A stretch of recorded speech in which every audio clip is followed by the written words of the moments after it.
Bonsoir, comment allez-vous? Aujourd'hui, je vais continuer avec vous, en fait, le cours numéro 8. On va continuer avec les probabilités et on va se concentrer sur deux titres, en fait, la probabilité conditionnelle et indépendance des événements. On a déjà défini la probabilité, la définition classique de la probabilité, mais maintenant, on va voir si on met des conditions sur notre probabilité, comment ça va changer la loi. OK? Donc, on va commencer avec un exemple pour bien expliquer c'est quoi la différence entre les probabilités conditionnelles et les probabilités normales. D'accord? Alors, si on a en fait comme un ensemble fondamental, oméga formé des 30 élèves de la classe de terminale S. D'accord? Alors, on a 30 regardez, ça c'est première information, 30 élèves. Okay? L'expérience aléatoire consiste à choisir un élève au hasard. Donc ça c'est parce qu'on travaille avec des probabilités, donc il faut qu'il soit au hasard dans cette classe. On considère les événements suivants.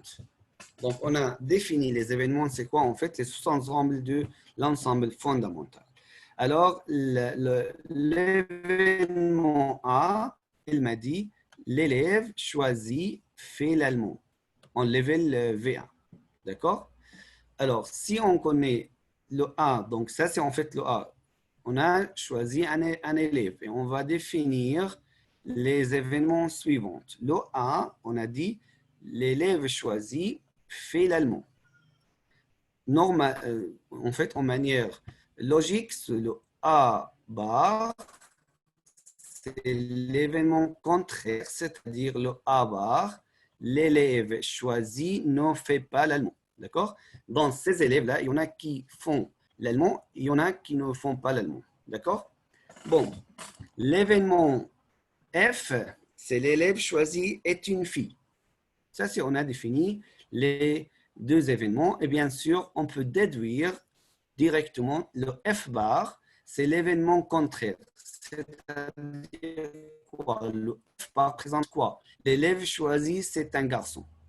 D'accord? Ça, c'est l'événement contraire. Parce que dans ces élèves, il y a des filles, il y a des garçons. Il y a des élèves qui font l'allemand, il y en a des élèves qui ne font pas l'allemand. OK? Bon. Alors, on peut organiser notre choix dans ce tableau-là. D'accord?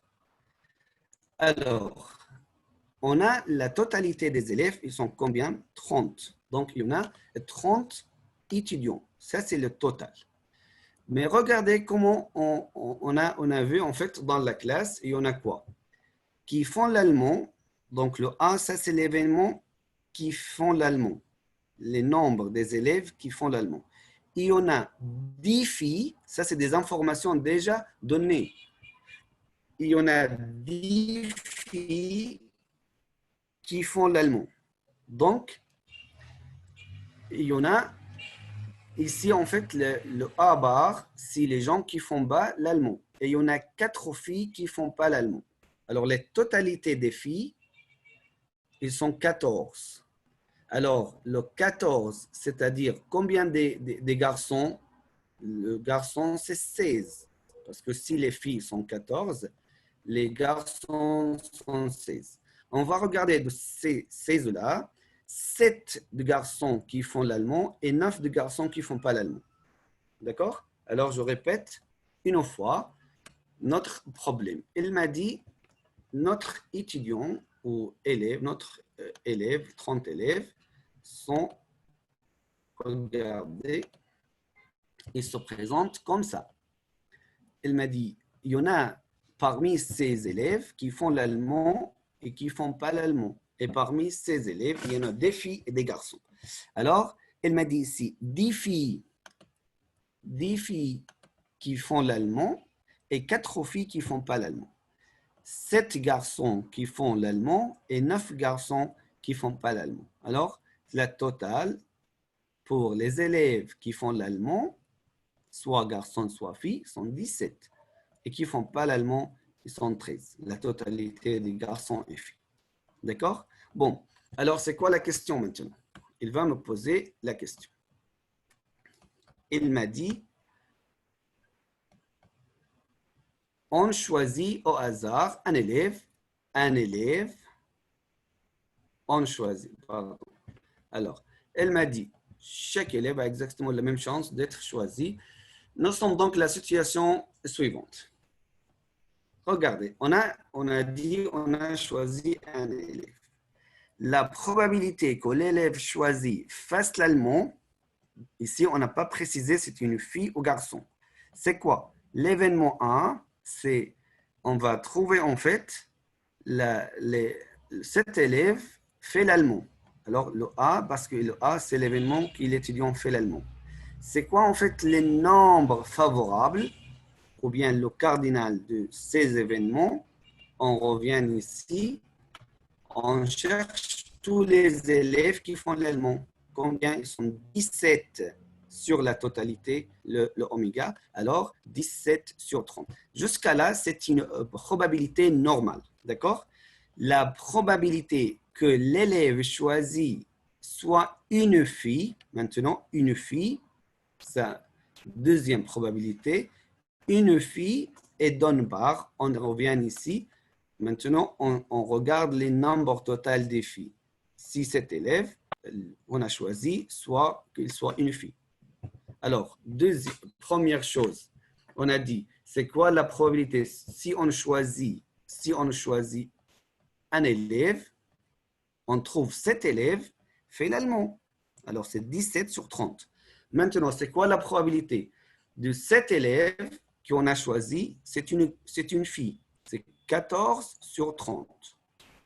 D'accord? Jusqu'à là, c'est des probabilités normales. Maintenant, on a dit, on va continuer, regardez, ça c'est en fait, elle m'a dit, on choisit au hasard un élève qui fait l'allemand. Alors, on a choisi un élève, on lui demande, est-ce que tu fais l'allemand? Il nous a dit, oui, je fais l'allemand. D'accord? Donc, on a choisi au hasard un élève qui fait l'allemand.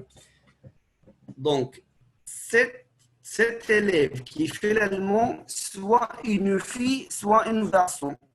On va calculer, c'est quoi la probabilité que cet élève qui fait l'allemand soit une fille. Alors, regardez ici, on a mis une condition.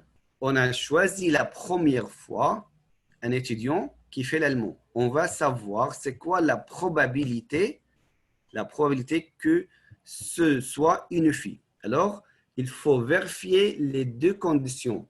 Une fille et fait l'allemand. Une fille et fait l'allemand à la fois. On revient ici à notre tableau. Une fille qui fait l'allemand, ça c'est une fille qui fait l'allemand. D'accord? Mais cette fois-ci, on va changer notre ensemble fondamental. D'accord? Alors, maintenant, on s'intéresse à ce qu'on a choisi au début. On a choisi quoi? Qui fait l'allemand. Donc, ça, c'est la première condition. Alors, on va se concentrer sur les étudiants qui font l'allemand, qui sont 17. Alors, notre ensemble fondamental dans ce cas-là, ce n'est pas le 30, c'est juste le 17, parce qu'on s'intéresse ici aux étudiants qui font l'allemand.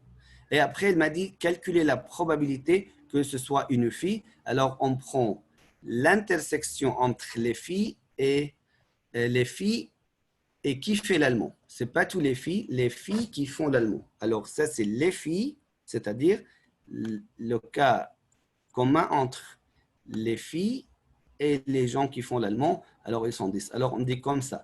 Probabilité. Regardez, ça, c'est en fait qu'il soit une fille. On va dire, regardez, sachant que ça présente la probabilité conditionnelle, sachant qu'il fait l'allemand. Alors, on met comme ça ici, il fait l'allemand. Alors, c'est quoi la loi? De ce tableau, on peut facilement trouver c'est quoi la probabilité. On cherche on dit comme ça, probabilité qui, elle fait l'allemand et une fille. Alors, une fille et toujours l'intersection dans la probabilité, on le prononce et fait l'allemand sur, on s'intéresse maintenant juste aux gens qui font l'allemand. Alors, la probabilité qui font l'allemand. Donc, ça, c'est la loi qui présente la probabilité conditionnelle. On va revenir à notre tableau. C'est quoi la probabilité en fait? Qui fait l'allemand? Qui fait l'allemand et une fille? C'est normalement c'est 10 sur 30. Sur, c'est quoi la probabilité qui font l'allemand? C'est 17 sur 30. Et regardez, 30 avec 30 va partir, donc ça reste 10 sur 17. Et ça, c'est en fait la probabilité de l'élève qui fait l'allemand soit une fille. D'accord? Si on voudrait, par exemple, savoir c'est quoi la probabilité qu'il soit un garçon, sachant qu'il fait l'allemand. Alors, on s'intéresse à savoir quoi? La probabilité qui est un garçon et fait l'allemand. Regardez, je prononce et je crie en lettres sur la probabilité pour tout le monde qui font l'allemand, qui fait l'allemand. Alors, égal, s'intéresse maintenant au garçon et qui fait l'allemand. Alors, 7 sur 17. D'accord?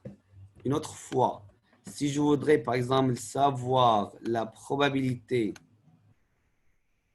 de, par exemple, une fille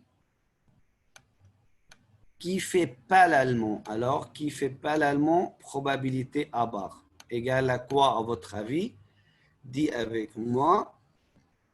Alors, on met comme ça, probabilité fille et ne fait pas l'allemand sur probabilité les gens qui ne font pas l'allemand. D'accord? Alors, égal. On cherche fille et fait pas l'allemand, alors on est là. Égal 4 sur la probabilité pour tous les gens qui font pas l'allemand, alors sur 13. OK? Comme ça, en fait, ça présente ça, la loi de probabilité conditionnelle. Alors ici, on met une condition sur, si on fait deux événements à la fois, mais on cherche la deuxième probabilité, sachant que la première est déjà réalisée. OK?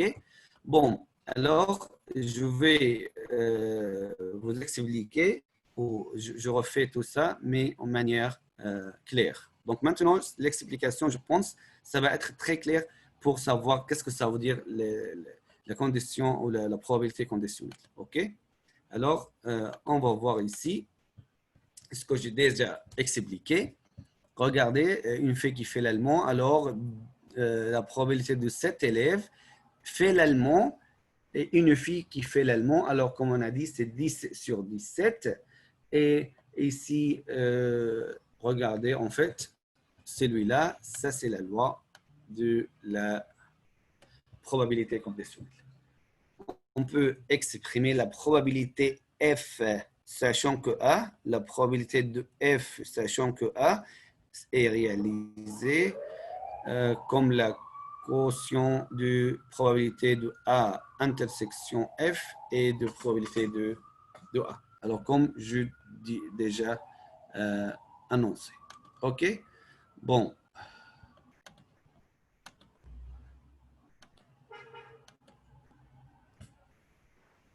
Et ça, ce que je disais tout à l'heure, la définition de la probabilité conditionnelle. OK?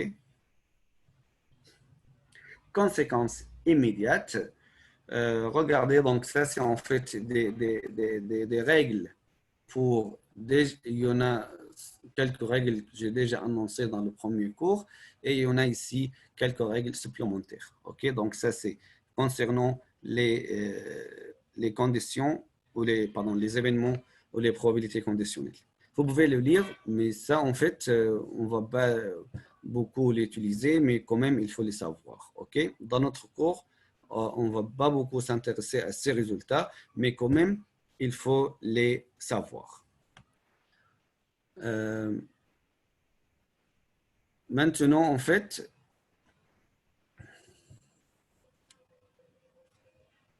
on va voir notre exemple. Elle m'a dit, dans notre exemple, en fait, regardez, elle m'a dit conséquence très importante. Pour tous les événements A et B de oméga, tel que B différent de 0, on obtient la formule des probabilités composées. Donc, bien sûr, cette relation, ça vient directement de notre loi, en fait. Notre loi, elle dit quoi? Probabilité, sachant B de A, égale quoi? Égale probabilité de A intersection B sur la probabilité de B. D'accord? Et si on s'applique le ciseau ici, donc celui-là qui est là, égale ça fois ça. OK? Regardez dans notre exemple, il m'a dit calculer la probabilité de soit une fille qui fait l'allemand, ce que correspondant en fait l'événement une fille qui fait l'allemand. Alors, comme on calcule l'événement conditionnel qui est là, fois la probabilité de l'allemand. Donc, regardez, on peut en fait directement savoir notre probabilité. D'accord? Donc, ça, c'est la probabilité qu'une fille ait fait l'allemand. Ça, c'est 10 sur 30 qu'on peut naturellement simplifier. Bien sûr, en fait, on a déjà expliqué ça. Donc, ça, c'est juste une manière d'explication, ce qu'on a déjà fait. D'accord? Bon. Alors,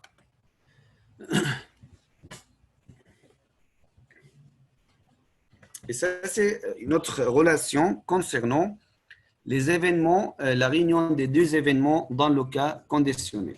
Il m'a dit soit A1 et A2, deux événements, et tels que, en fait, A1 et A2, l'intersection sont phi, c'est-à-dire ils sont des événements incompatibles. Alors, cette condition-là se donne dans le cas que A et B ne se réalisent pas en même temps. Alors, elle m'a dit la probabilité de A, l'intersection réunion A2, comme P se réalise, sachant que B égale la première, sachant que B, plus la deuxième, sachant que B. Bon, alors la prof, c'est très simple. Alors, on applique la définition de la condition, la probabilité conditionnelle. Alors, ça, c'est en fait notre événement.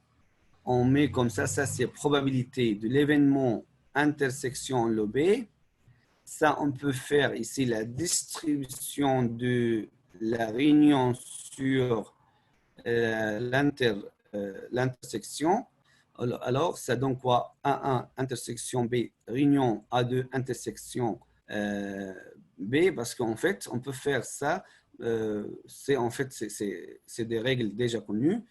Et surtout ici, on travaille avec deux événements sont incompatibles. Alors, sur probabilité de B, alors regardez, tandis que ça et ça sont incompatibles, et bien sûr, ça et ça sont incompatibles. Ça, c'est clair en fait. Parce que ici, il faut qu'ils soient des éléments communs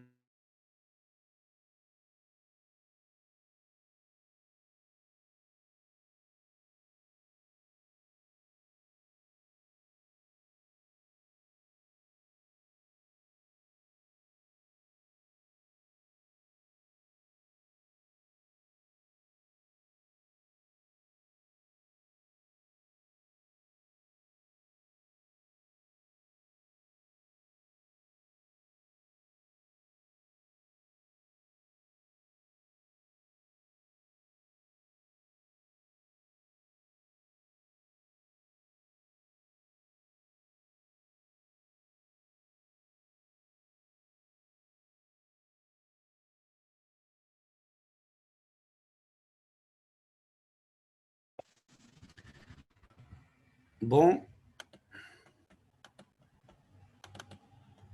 alors en fait, on peut décomposer, c'est distribuer en fait le numérateur sur le dénominateur. On obtient celui-là. Et ça, c'est quoi? Ça, en fait, probabilité de A sachant que B. Et ça, c'est la probabilité, le A1, ça, c'est la probabilité de A2 sachant que B. Alors, c'est très facile d'avoir le résultat.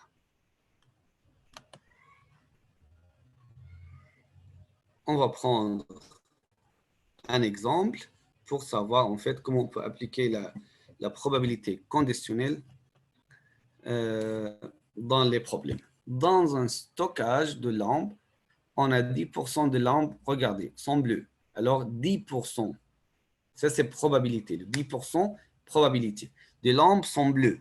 Alors ça c'est la première chose qu'on doit le savoir. Alors ça c'est 10%, les lampes sont bleues. Et 2% de toutes les lampes sont bleues et défectueuses.